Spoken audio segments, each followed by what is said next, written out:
டுட்டு பிள்ளைக்கு காய்ச்சல் பாருங்க, ப்ரேயர் பண்ணுங்க. டுட்டு காய்ச்சலடி, என்ன வாய் பேசுவான் பார்த்தீங்களா? அவ்வளோ வாய் பேசும் பிள்ளை. காய்ச்சல், பிள்ளைக்கு எழும்ப முடியலை, அசைய முடியலை.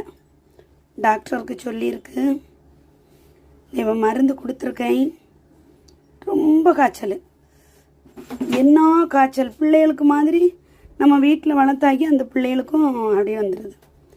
சளி மருந்தும் கொடுக்கணும், சளியும் பிடிச்சிருக்கு. காய்ச்சலாடி பேசுங்க மாட்டேன்.